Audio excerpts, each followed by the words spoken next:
जितना तुम्हारे अंदर चापलूसी और दूसरों की रजा हासिल करने की चाहत आई है, यह कौम को ले डूबती है, कौम को ले डूबती है।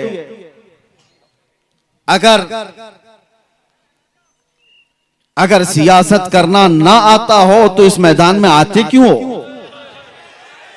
इस मैदान में क्यों आते हो? कौम की दलाली करने के लिए,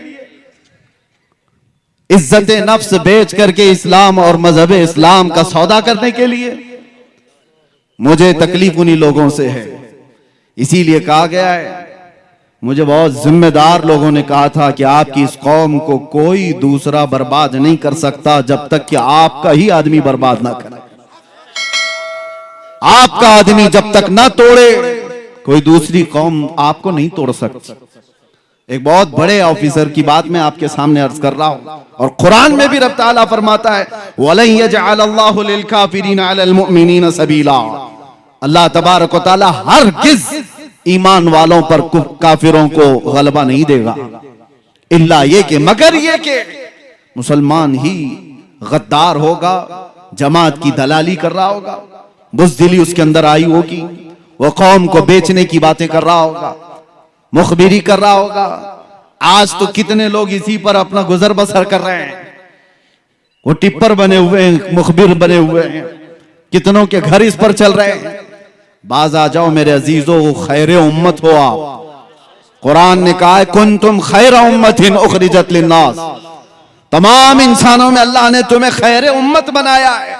तअमुरून बिल मारूफ व तनहौना अनिल मुनकर, तुम अच्छाइयों का हुक्म देने वाले हो, बुराइयों से रोकने वाले हो।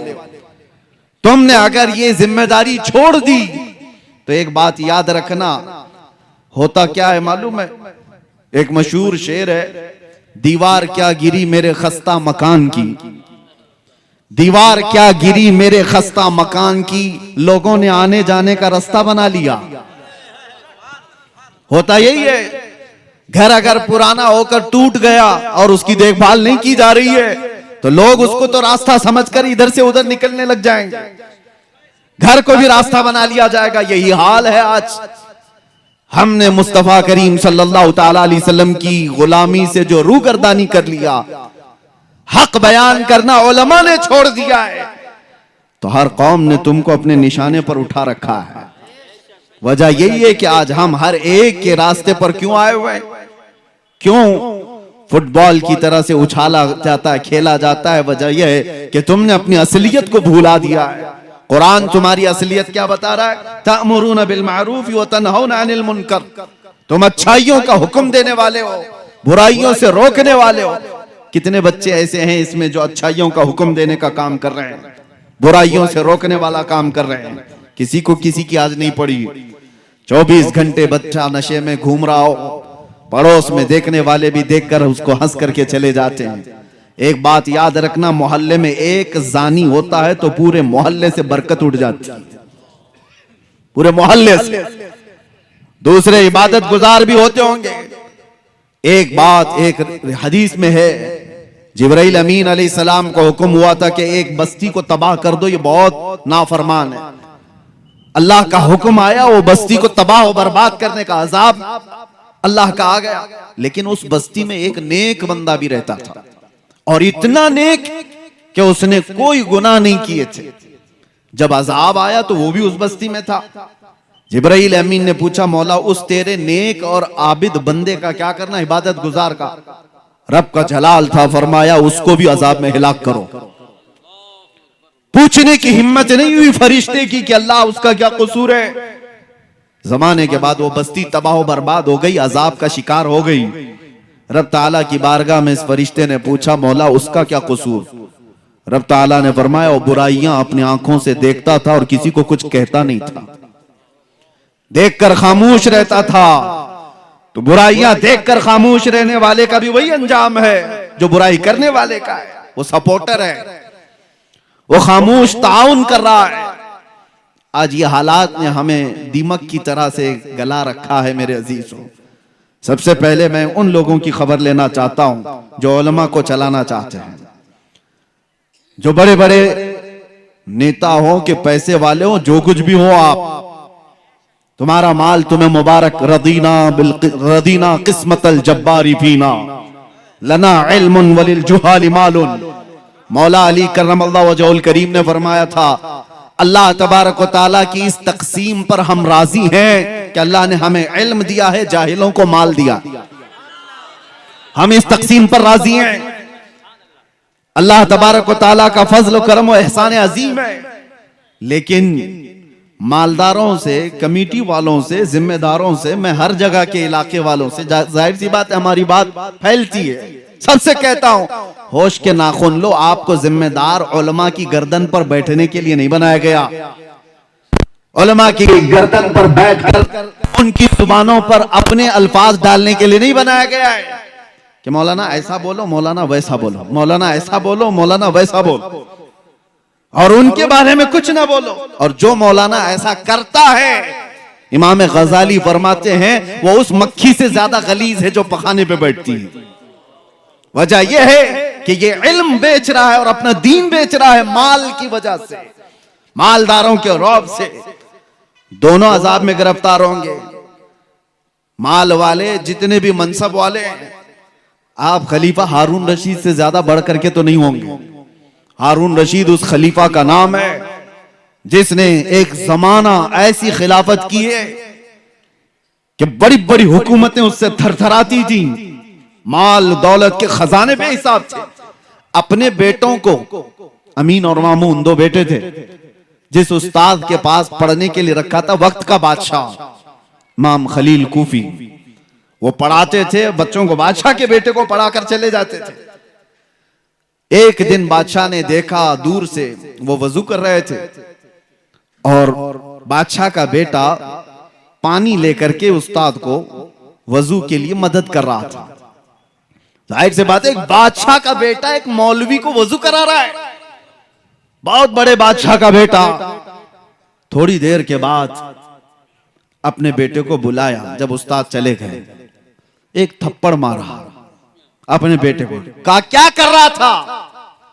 हो सकता है आज के मालदार लोग इसलिए थप्पड़ मारे कि वो मौलवी हमारे औकात के बराबर नहीं है, तू उसकी क्या खिदमत कर रहा है। लेकिन बादशाह ने थप्पड़ क्यों मारा था? बेटे से पूछा क्या कर रहा था? कहा उस्ताद की खिदमत कर रहा था, वजू का पानी दे रहा था। और थप्पड़ लगाया और कहा खिदमत का यह तरीका नहीं होता। एक भाई पानी डाल रहा होता और दूसरा भाई पांव धो रहा होता, यह खिदमत का तरीका होता। तुम दूर से पानी कैसे दे रहे हो? उन बादशाहों ने भी अपने बेटों को यह सिखाया था कि उलमा की जूतियों के पास बैठो, यही अदब है, ना ये कि उन पर अपनी मर्जी चलाओ। दीन का निजाम यहीं से तो बिगड़ रहा है। मिंबरों पर जो आवाजें उठती थी, हक की आवाजें, उन्हें कौन दबा रहा है? आज हम आजाद मुल्क में जी रहे हैं और अल्हम्दुलिल्लाह मुझे फख्र है जितनी आजादी के साथ हम बोलते हैं। हक बात का ऐलान करने में जब कोई पाबंदी नहीं है, तो ये कौन लोग हैं जो माल वाले, पैसे वाले, जो उलमा को अपनी मर्जी के मुताबिक बुलवाना चाहते हैं? हाँ, हालात से आप बाखबर कर सकते हैं उलमा को, हालात इस तरह के चल रहे हैं। और एक नब्बाज आलिम वो खुद समझ जाए कि उसे क्या बोलना है। कल्लिमुन्नास अला क़द्रि उक़ूली, लोगों की अक्ल और जमाने के हालात के एतबार से वो गुफ्तगू करे। लेकिन यहां हालात बहुत अलग चले हैं। ये जो कौम रात भर जलसे करती है, यहाँ के तो चले, हम साउथ में हैं, अभी अच्छे खासे जलसे हो करके चले जाते हैं। शुमाल हिंद में हमने देखा है रात 5 बजे तक जलसा चलाने वाले, कई शायरों को, कई बड़े बड़े मुकर्रिरीन को लाने वाले, और पता नहीं कितने कितने पैसे खर्चा करने वाले। वो अपने मस्जिद के, मोहल्ले के मुअज्जिन को और इमाम को 5000 देने को भी तैयार नहीं। उन उलमा को उसी तरह से रखा गया है। और फिर कहते हैं कि कौम के अंदर बदहाली है, कौम के अंदर ज़बूहाली का शिकार हो चुकी है, ये कौम अखलाक में गिरी हुई है।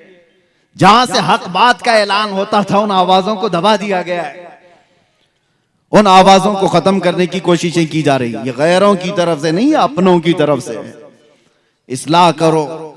और एक बात मैं आपको बता दूं, बुजुर्गों ने फरमाया है कि माल की चर्बी जब किसी को चढ़ती है तो सबसे पहले वो दीन का मजाक उड़ाने लग जाता है। और वही फिरौन के साथ क़यामत के दिन उठाया भी जाएगा। माल आने के बाद बहुत बड़ा इम्तिहान है, हकीर मत समझो उलमा को या दीन की बात करने वालों को। न पूछ इन खिरका पोशों को, इरादत हो तो देख इनको, यदे बैजा लिए बैठे हैं अपनी आस्तीनों में। ये उलमा ही थे जिन्होंने इनकलाब पैदा किए हैं, इंसान बनाए, लोगों के मिजाज को संवारा है। बिगड़ते हुए हालात में कौन लोग थे? इश्क रसूल की बातें करने वाले, कुरान के पैगामात को फैलाने वाले, ये वो मुख्तसर सी जमात थी। इस हिंदुस्तान की आजादी में आपको पता है 1857 के गदर में 30,000 उलमाए कराम को दिल्ली से लेकर कश्मीर तक हर झाड़ी पर लटका दिया गया था।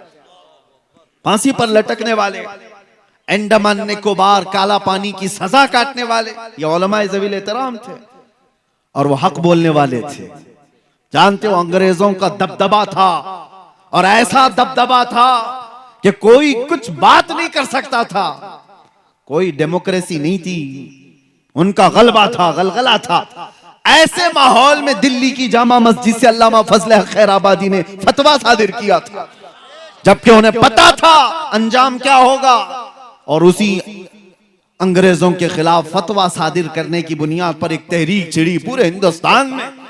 यह 1857 की बात कर रहा हूं, 1947 की नहीं। 90 साल की मेहनत के बाद इस मुल्क को आजादी मिली। 1857 में यह छिड़ी थी उलमा के जरिए से। उलमाए ज़वील एहतराम ने जब अंग्रेजों के खिलाफ यह फतवा दिया था और कौम के अंदर बेदारी लाई थी, उसकी सजा उनको क्या दी गई है पता है? अल्लामा फजल हक खैराबादी आम आलिम की बात नहीं है, आला हजरत भी जिनका अदब किया करते थे, वो फजल हक खैराबादी काला पानी की सजा काटते काटते जेल में इंतकाल कर गए। आज भी उनका मजार अंडमान निकोबार में है। किस चीज की उनको सजा दी गई थी? हक बोलने की। और उनको सजा दे दी गई तो क्या दूसरा डर करके खामोश हो गया? उसी जमाने में किफायत अली काफी, किफायत अली काफी को मुरादाबाद में 3000 अंग्रेजों ने गिरफ्तार किया था। 8 दिन तक उनके जिस्म पर इस्त्री चलाते थे, गरम इस्त्री, और जब चमड़ी जलती थी तो उस पर नमक छिड़कते थे। 8 दिन तक उस आलिम बाअमल ने मुसीबतें बर्दाश्त की। 8 दिन के बाद अंग्रेजों ने फिर से कहा, बाज आ जाओ अपनी बातों से, जो कौम को तुम उठाते हो इससे बाज आ जाओ, हम मनसब दे देंगे, अपनी हुकूमत में कोई ओहदा दे देंगे। किफायत अली काफी ने कहा था, मेरा दीन इतना सस्ता नहीं है कि तुम्हारे टुकड़ों पर मैं बेच दूं। इस पादाश में किफायत अली काफी को मुरादाबाद के चौराहे पर खड़ा करके फांसी पर लटका दिया गया था। फांसी पर लटकाना ये सुनने में आसान लग रहा होगा, मजमा जमा था एक ऐसे आलिम दीन को जिसके हजारों लोग सुनने वाले थे। अंग्रेजों ने गिरफ्तार करके फांसी पर सूली पर चढ़ाना चाहा।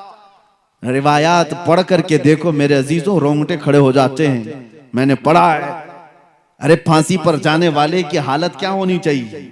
जिस्म के अंदर थरथराहट हो, चेहरा पीला पड़ गया उन्हें। किफायत अली काफी को देखते हुए लोगों ने कहा, न माथे पे शिकन है और न जिस्म पर कोई हरकत है। मुस्कुराता हुआ वो फंदे की तरफ जा रहा है, इसलिए कि उसे पता है कसूर कुछ नहीं है, मेरा कसूर कुछ नहीं है। वो फंदे की तरफ जा रहा है। फांसी तो बहुत सारे लोगों को दी जाती है, आज भी दी जाती है दुनिया में। उनसे भी आखिरी ख्वाहिशें पूछी जाती हैं, और फांसी पर चढ़ने वाला आखिरी ख्वाहिश कुछ भी बताता है कि मुझे कुछ बिरयानी खाना है, चाय पीना है, बीवी बच्चों से मिलना है, आखिरी बार माँ को देखना है, औलाद को नसीहत करना है। आखिरी ख्वाहिशें होती हैं। उस आलिम बरहक किफायत अली काफी से अंग्रेजों ने पूछा था, हम अपने उसूल के मुताबिक पूछते हैं, कोई आखिरी ख्वाहिश? उस मर्द कलंदर ने कहा था, एक ही ख्वाहिश है कि लटकने से पहले एक बार नाते मुस्तफा पढ़ दूं। फिर कहा था, कोई गुल बाकी रहेगा ना चमन रह जाएगा, पर रसूलुल्लाह का दीने हसन रह जाएगा। सब फना हो जाएंगे काफी वो, लेकिन हश्र तक नाम हजरत का जुबानों पर चलन रह जाएगा।